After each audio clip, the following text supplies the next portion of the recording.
നിങ്ങൾ ഈ ഗണ്ടിമൈസമ്മ എന്ന് കേട്ടിട്ടുണ്ടോ? ഗണ്ടിമൈസമ്മ എന്ന് പറയണത് ഇവിടെ ഉള്ളൊരു പ്ലേസാണ്. ഹൈദരാബാദിലുള്ളൊരു ഔട്ട്സ്കേർട്സിലുള്ളൊരു പ്ലേസാണ്. അപ്പോൾ അവിടുത്തെ ഒരു തേഴ്സ്ഡേ മാർക്കറ്റാണ് നിങ്ങളിപ്പോൾ കണ്ടുകൊണ്ടിരിക്കുന്നത്. അപ്പോൾ എൻ്റെ കോളേജിൻ്റെ തൊട്ടടുത്തുള്ള ഞങ്ങൾക്ക് നടന്നു പോകാനുള്ള ഡിസ്റ്റൻസിലുള്ള ഒരു മാർക്കറ്റാണിത്. എന്തിനാണ് ഇപ്പോൾ മാർക്കറ്റൊക്കെ ഞാൻ കാണിക്കണമെന്ന് നിങ്ങൾ വിചാരിക്കും.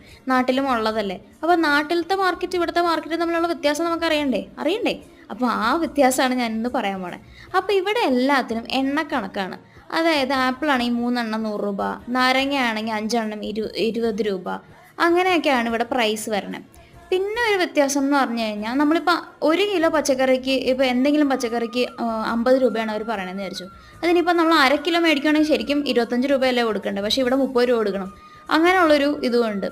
അപ്പോൾ സ്ഥിരം ഡ്രിൽ അറിയാമല്ലോ. എൻ്റെ ചാനൽ ഇഷ്ടപ്പെടുവാണെങ്കിൽ, എൻ്റെ കണ്ടൻസ് ഇഷ്ടപ്പെടുവാണെങ്കിൽ എന്തായാലും സബ്സ്ക്രൈബ് ചെയ്യണം, ലൈക്ക് ചെയ്യണം, കൂടുതൽ പേരിലേക്ക് എത്തിക്കണം. അപ്പോൾ അതിന് വേണ്ടിയിട്ട് ഷെയർ ചെയ്യണം. ഓക്കെ, അപ്പോൾ അത്രയേ ഉള്ളൂ. ബൈ.